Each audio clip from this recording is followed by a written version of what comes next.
Oh, some nights when your hair is just not working. I'm just putting on a hat. That's what I'm doing.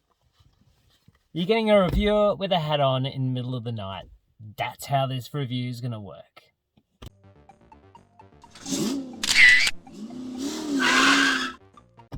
Hello, it's Adam here again with another quick instant movie review for you. Back in my car and wearing a hat in the middle of the night. Why not?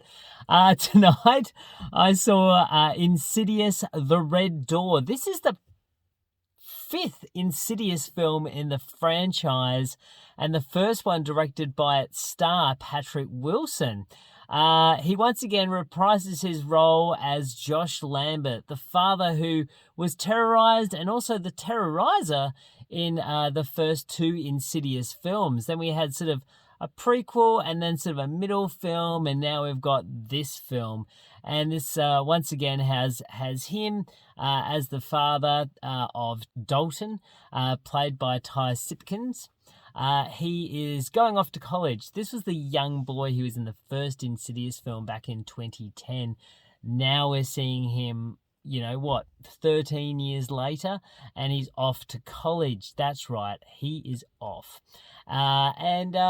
We've got some suppressed stuff going on, so we think that Dalton's going to be okay. But when he inadvertently, I should say, opens a door, literal, to the past, all sorts of stuff starts to happen. And it ain't good.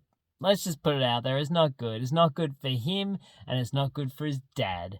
So basically, it's a father and son story about how they're going to shut this door and try and keep all the bad stuff out, while Josh wrestles with demons of the past that aren't just behind doors, but also inside his head.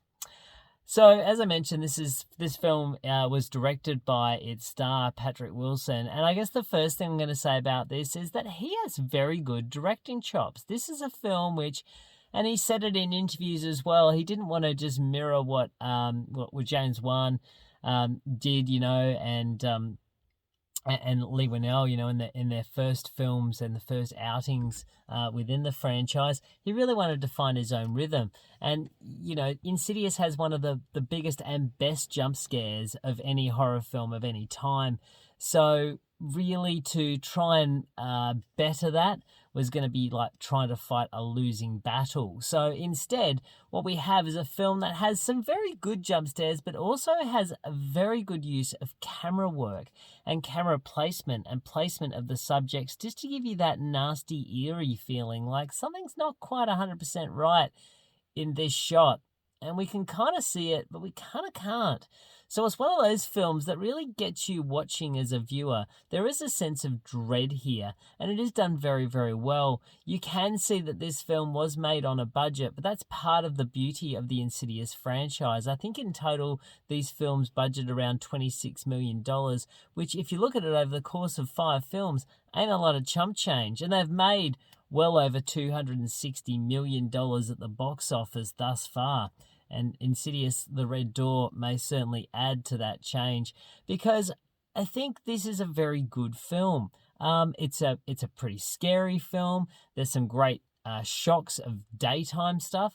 I would encourage you not to watch the trailer, because I believe the trailer gives a lot away, and it would be really nice to go into a film like this and not know what's going to be around the next bend, which, unfortunately, a lot of these horror films these days, they do give a lot away in the trailer. So I'd encourage you not to watch it. Everyone in the cast is really good.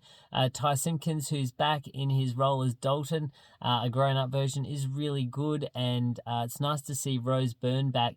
And franchise favourite Louise, who is played by Lynn Shay, is look. Spoiler for Insidious, but she didn't make it through the first film, and yet we're all the way into the 5th one, and she still somehow makes appearances, and fans love this. Love it to the fact that there was a prequel with her in it as the star power, and it was a pretty damn good film, The Last Key. So it's good to see her back as well, and look, as I said, the supporting cast is really good, but this film does rest a fair bit on the shoulders of young Ty Sipkins, and he does a really good job. He is a man who looks scared a lot and has some pretty good moody teen stuff going on. So we're all for that, aren't we? Anyway, Patrick Wilson did a great job. Lee Winnell and James Wan should be really proud of what he's put forward, and obviously they're producers on this film, so they weren't going to have anyone sloppy come in and do anything with it. So it is a very taut film. It's a good horror film. It's got some good scares. The lipstick demon is back, and this is just a good fun horror film, and certainly needs to be seen in a cinema, I think, because you want to have those those cohesive jump scares with all of your friends in the room, and those, oh my God, can't you see what's in the corner stuff with other people that you can pump with your shoulder, sitting next to them to spill all of their popcorn. Why not? Anyway, Insidious, the Red Door for me probably gets a 7 out of 10. I enjoyed it. It was good fun. It's going to wash over me. But yeah, if you love the other Insidious films, you will not be let down by this one. Anyway, that's it for me. Hope you have a great night. And like I have for most of the night now since I've seen this film, is there a shadow behind me, or is that actually a person? Oh God, I think I might have to stop recording. I'm not quite sure. Good night. Maybe? I don't know.